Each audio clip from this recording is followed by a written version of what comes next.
What's up, y'all? It's Christine Pelaez, ADHD, bipolar type 1, nurse, and your host of Soul Centered, a mental health podcast about all things taboo, vulnerable, and soul searching. I talk mental health to free us all from capitalism. On today's episode, I want to talk about embracing change and how hard that can be. But before I begin, I would like to welcome you to this corner of my sanctuary. I'm sure I've showed you this part before, but I mean, you can't see much from this angle. But I kind of redid things in this area. Sometimes I get energy to rearrange my place. Um, Honestly, I don't know if it's the ADHD part or something, but I remember a few years ago I was like always trying to fix things, you know? Honestly, I thought negatively about it later because I thought that I was trying to be too much of a perfectionist. Like this doesn't look good. And as you can see, my style is definitely like a maximalism type of thing. Like I like lots of decor. Um, yeah, so I used to always be like, this could be more artistic or more aesthetic, in this way, and especially with my plants. So anyway, um, but you know what? Here's the thing sometimes that I get into kind of often is like, is this bad or is this good? Like I label things a lot. And that's so black and white too. I'm trying to get out of that. And I'm not sure exactly. I think I think it's supposed to be more about like what makes you happy, right? Don't you think? I don't know. Like instead of, well, yeah, it's like what is good enough, right? Um, and if rearranging things makes you happy, then why not? I feel like it takes up time, so that's good. So you're not bored, so you're not like scrolling, right? I feel like that's I'd rather rearrange my place and because I do like my place, um, but I'd rather be rearranging than like mindlessly scrolling. Even though scrolling or like being on social media can be, calming in a way, I think it's all about moderation in general. Okay, so enough about that. I feel like wow, I talked a lot about that. So, um, is that shaming myself? See, sometimes I like, not sometimes, like very often, I'm kind of overthinking, you know?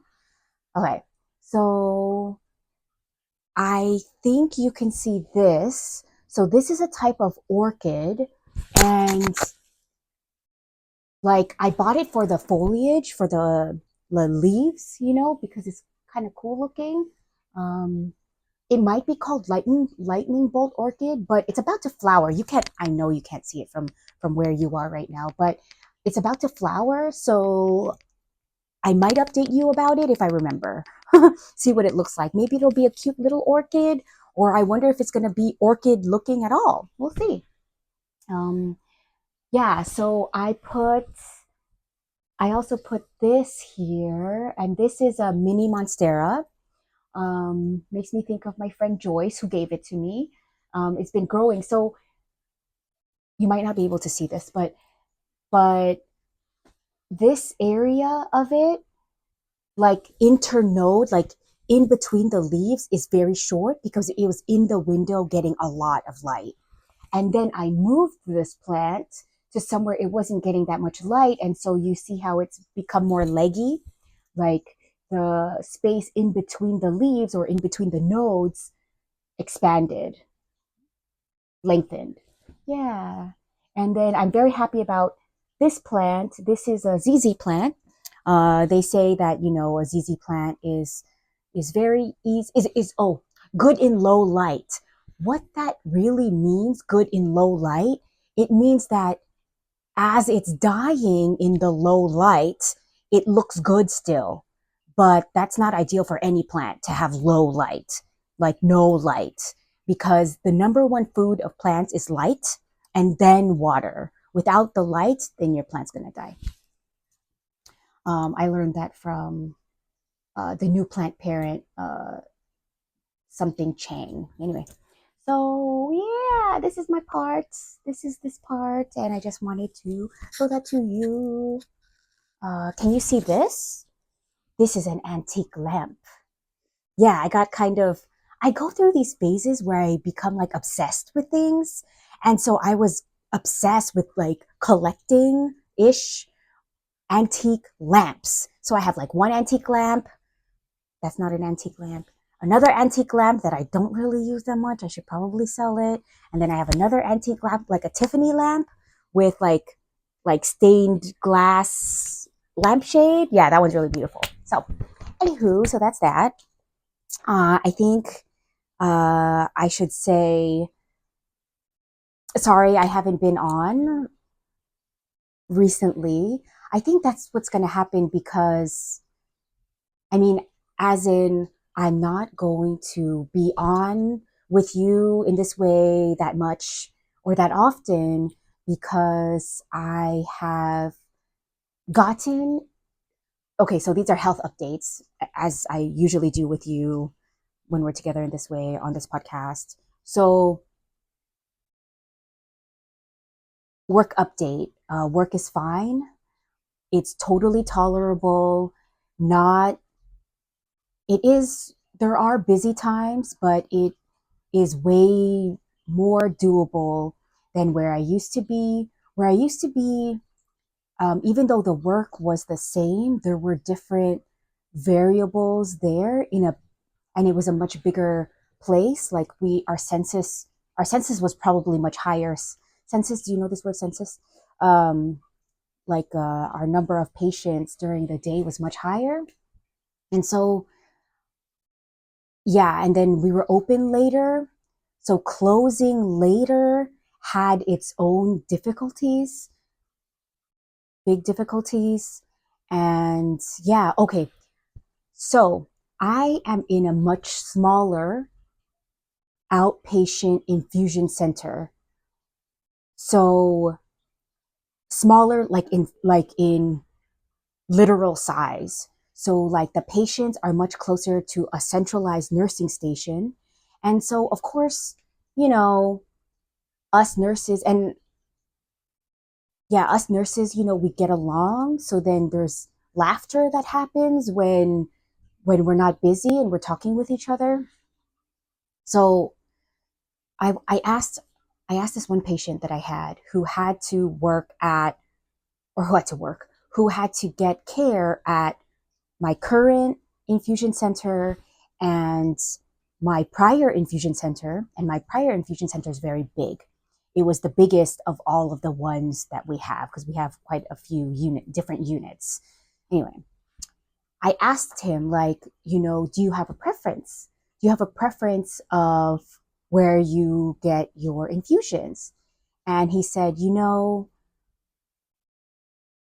to the size of the other infusion center, it's much more sterile there. And I was like, what do you mean by that? He says, it's much more quiet there. It feels less personable there. Here, everything is smaller, so you don't hear so everything is smaller, so you hear more of the human side. I don't think he didn't exactly say that. You hear more laughter. I was like, wow. And I was like, oh, is that okay with you? He's like, yeah. He's like, I don't mind the laughter as long as you're not laughing at me. And so I found that really, really interesting. And so, looking back and thinking about my experience working at the bigger infusion center, I think one of the reasons why, first of all, I always laugh everywhere.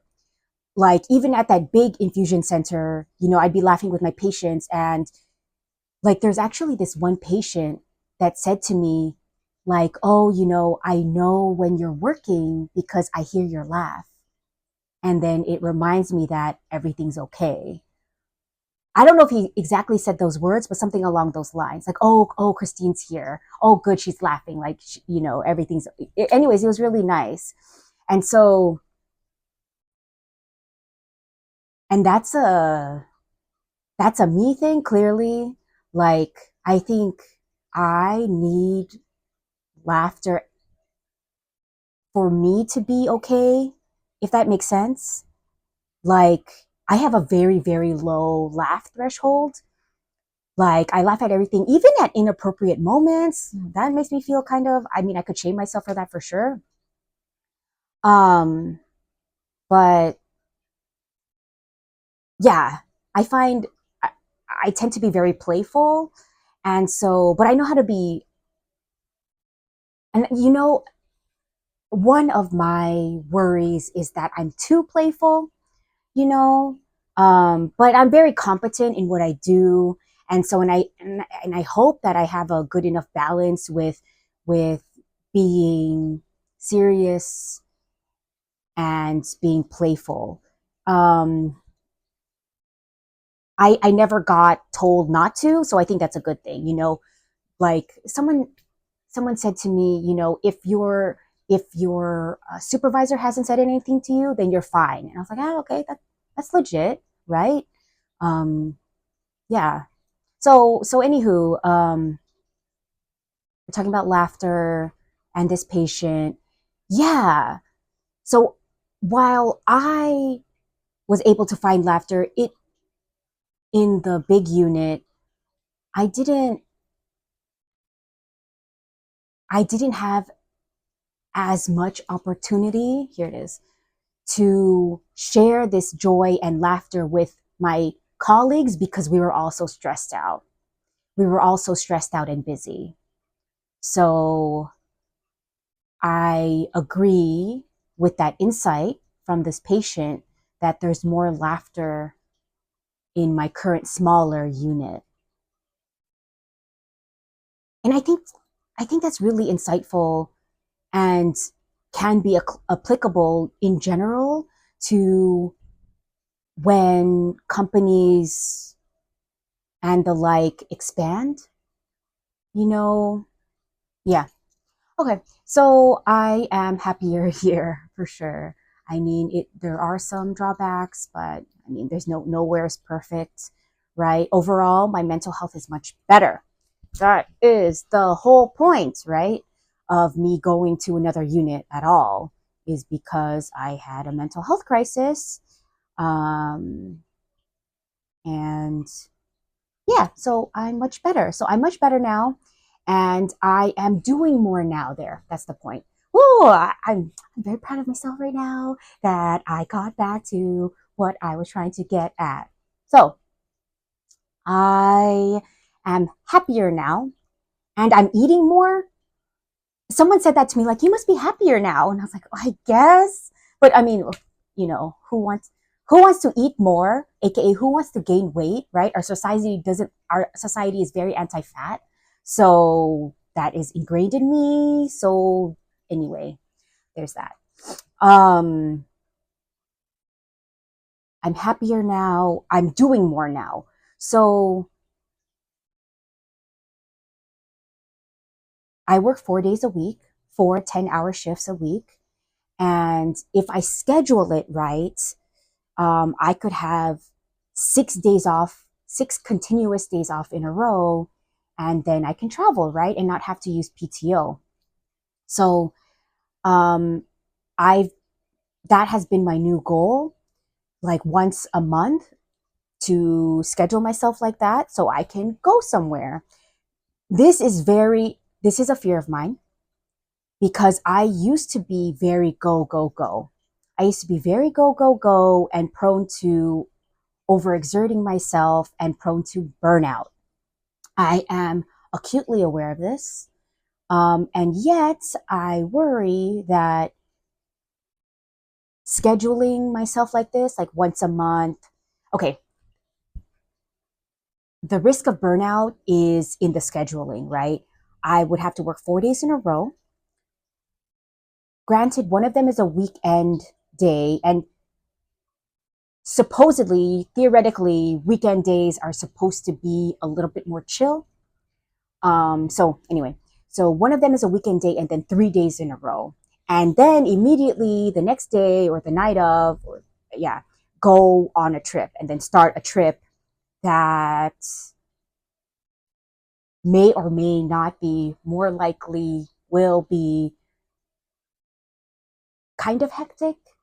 So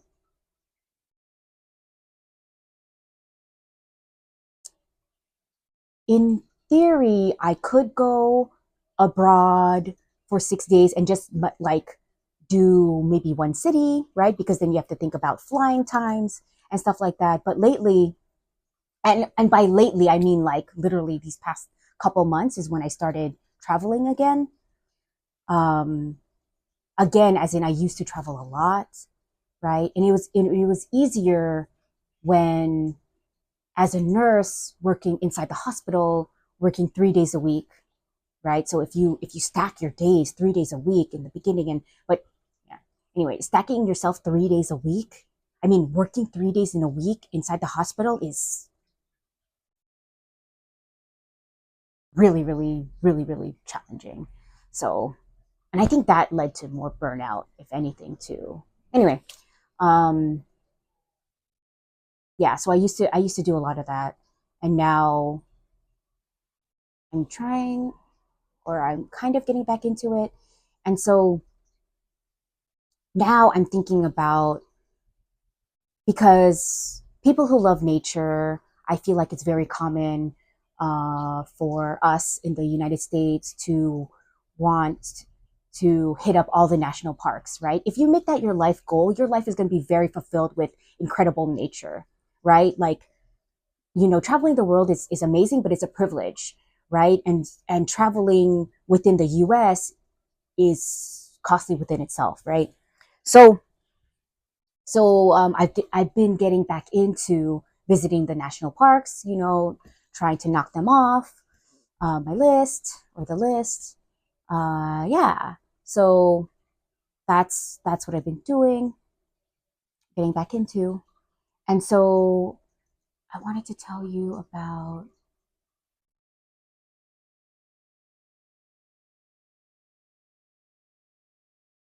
Oh, okay, interesting. So, oh, okay, okay. So, yeah,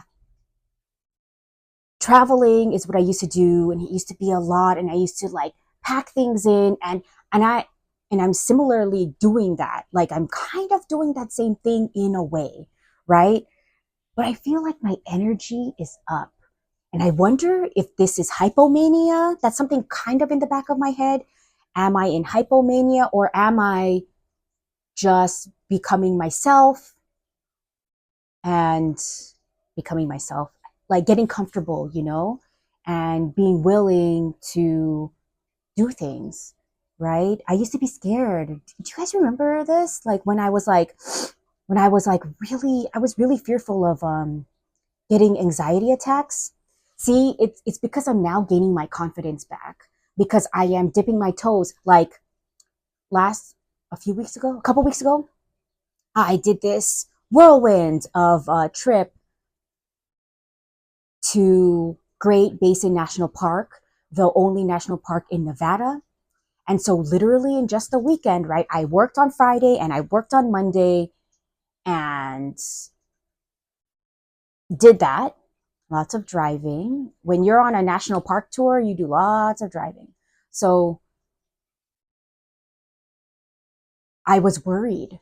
I was worried, like, am I going to get overstimulated? Am I going to feel restless and or anxious? I tie those two together because I feel like in my body they're very closely related. Once I get very, very anxious, I mean very, very restless, then it seems to spiral into or ignite anxiety.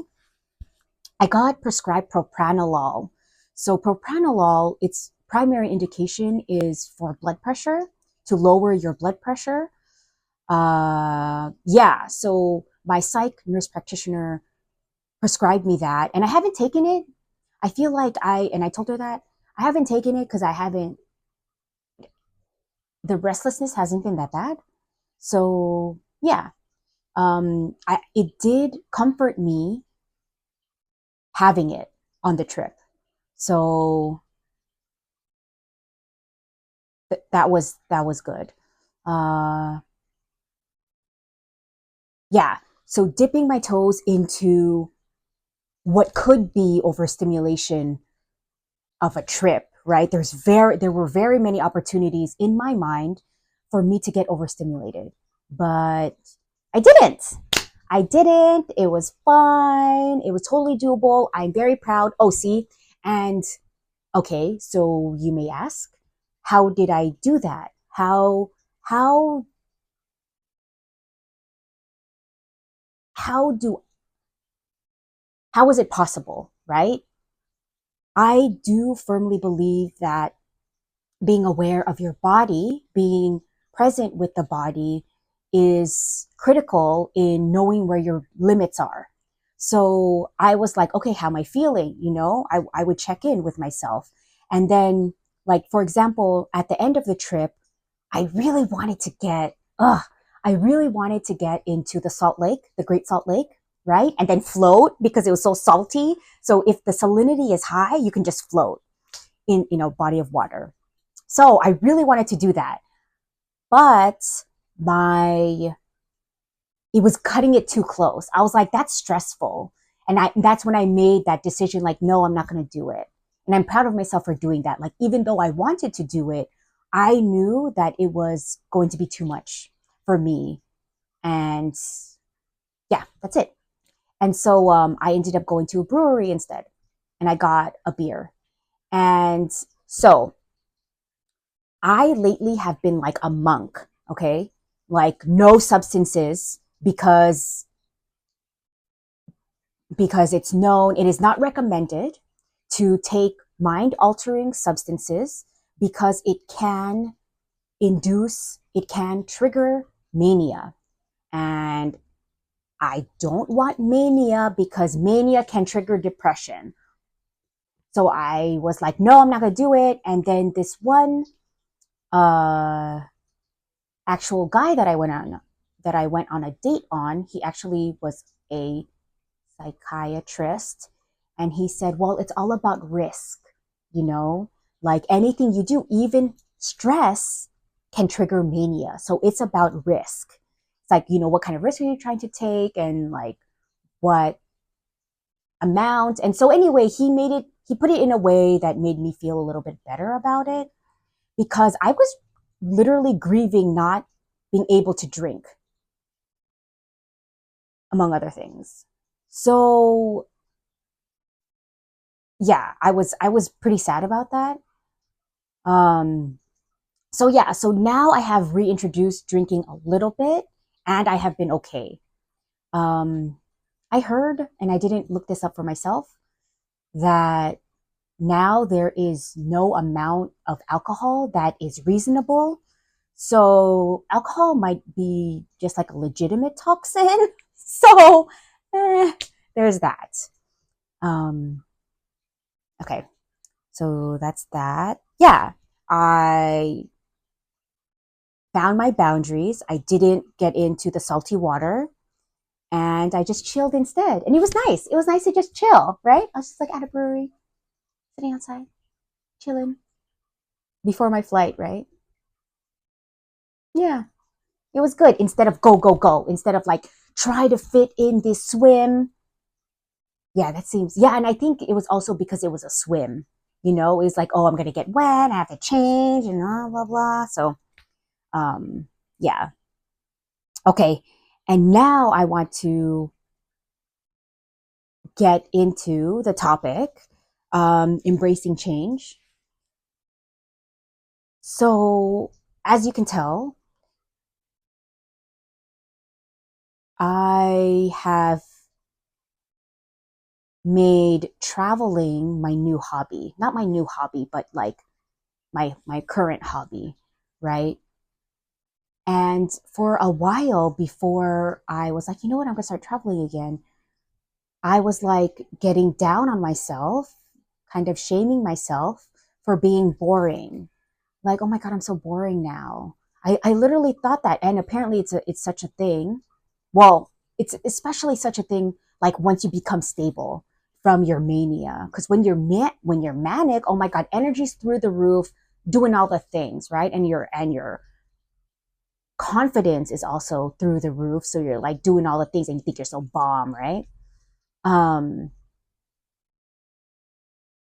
yeah, like I stopped doing my art that I was doing so much of when I was manic, and I like didn't really have interest in it anymore once I became stable on my meds. So that made me feel really sad. I'm like, what the fuck? Like, I don't have any interest anymore. Am I depressed?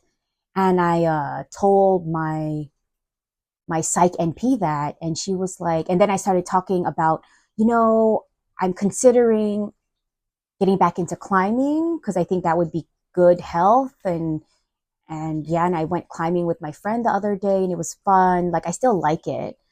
Um, but I feel like it's always such a drag to get to the gym, you know?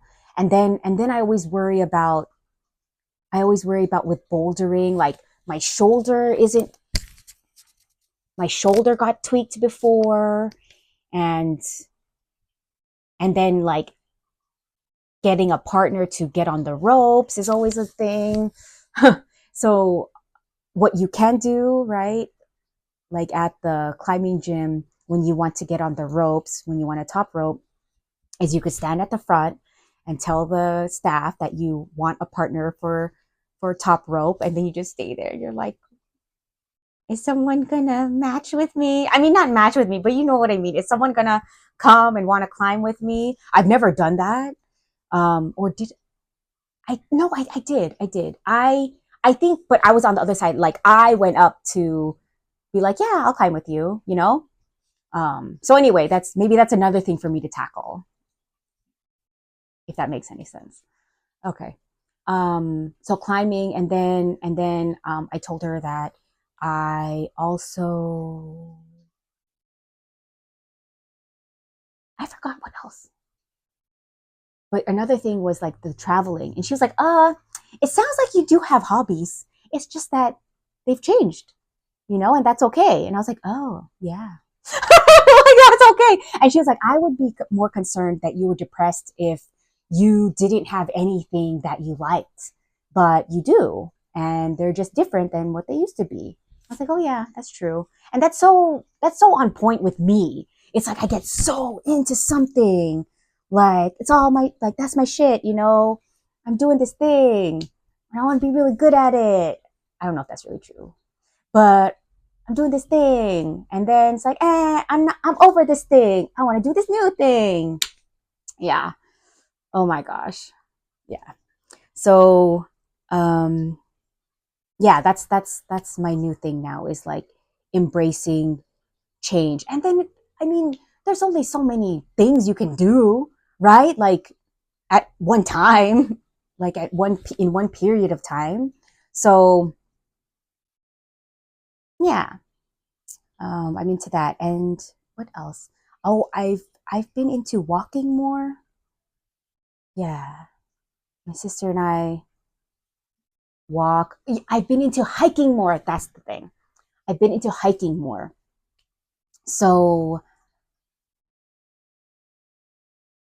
which is great because, like, yeah, you know, I'm into national parks. Like, you're like, duh, you're into hiking. I'm like, yes, but I'm into hiking even on the weekends. You know, even in like not the most epic settings, right?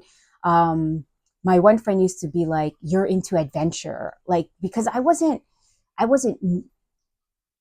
more so like into just hiking, like just anyway. But I think I'm getting more into just hiking, like yeah, yeah. Anywho, let's see. Embracing change. Yeah, what else can I say about that? Um,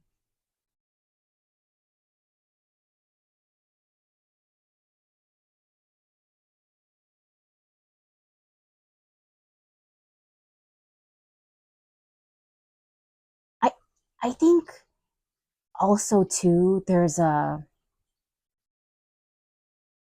like an aspect of not analysis of like placing value, yeah, on the hobbies. Yeah, this sounds intense, but like not intense, but like I considered myself like, yeah, this is it, like really cool when I was doing art. You know what I mean? Do you feel that way about artists? Like I felt like really cool and really creative, and I remember when I was doing that. See it like I feel like I'm talking about this like with such longing still. It's like, oh, this is also it. Oh my God, this is it. Okay, so, oh my gosh, now I'm thinking of so many things. Okay, now it's, ooh. So, like, part of the reason why I was really excited about creating was like, it felt like a way out in a sense, because last year, I guess, or this year, I was I was set on like trying to get out of nursing, and I was trying to figure out a way out. And now it feels like I am back to wearing the golden handcuffs, right? If you think about it, it's like, yeah. So anyhow, we'll see. I Part of me is reconsidering moving to New York. Last year I was all about it, and I thought I was going to be vested in the pension for my work, but I wasn't. So I felt total golden handcuffs again. Like I have to still contribute another year to get vested, and I mean that is worth it. So yeah, and like I have my old coach at Nadia D. Alla. She and her partner, they moved to Oaxaca, Mexico, and that was so inspiring to me. Like, man, look, like she's doing it. You know what I mean? She's like, and then it makes me wonder, like, can I do that? Brush up on my Spanish more, right? Yeah. Anyway, embracing change. What else? I feel like it's pretty good. Oh, here, I wanted to also tell you. One of my bipolar meds is lithium. Lithium is, I feel like, one of the main bipolar meds. And so one of the known side effects is tremors. And I've noticed that I started getting a tremor in my hands. Like right now it's fine, but sometimes I notice it. Like I used to be so into calligraphy, and the other day I was like labeling something, and then I was doing calligraphy, and my hand was it was noticeable. Not like crazy noticeable. Oh yeah, when I look at this, like squiggles, little squiggles. Yeah, and I was like, ooh, it hasn't. So I have to insert IVs at work, and it hasn't really affected that. So that's good. I feel like once it affects my work, that will be bad. Oof, that sucks.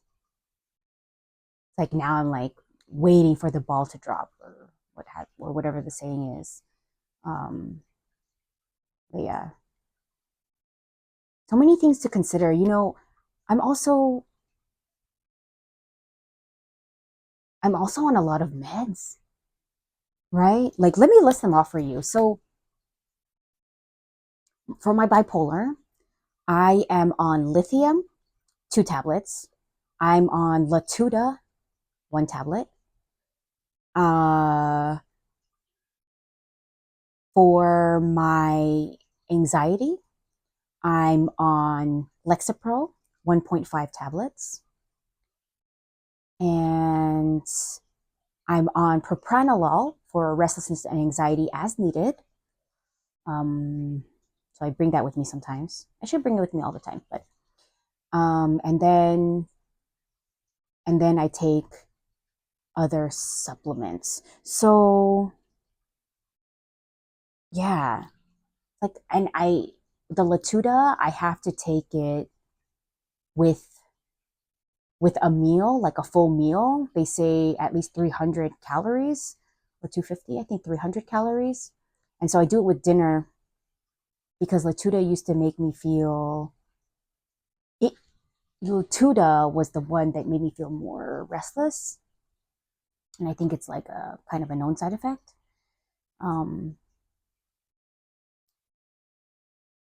yeah. So, and then I'm on supplements too. Like, I have to be on my vitamin D was low, so I'm on a vitamin D supplement. And then I'm also on prep for safety, right? Even though I'm not active, so but I take it anyway. Um, uh, and then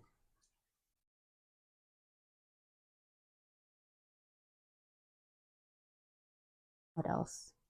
A vitamin C, and then yeah, like supplements are can be a lot. Yeah, I definitely feel the pill burden. And then it's like, man, I want this forever. But yeah, but it's worth it, right? It's worth it in order to live the life I want to live, right? For mental stability. Yeah. Yeah, it's pretty regular that in the hospital, patients will be like, "Oh yeah, I got off of my med because I didn't need it anymore." It's like, no, no, no, you are well because of the medications, you know? Yeah. Anywho, okay, I think I've talked enough. It was nice talking with you. I will talk to you next time. Be well, and remember, I talk mental health to free us all from capitalism. We'll talk soon. Bye.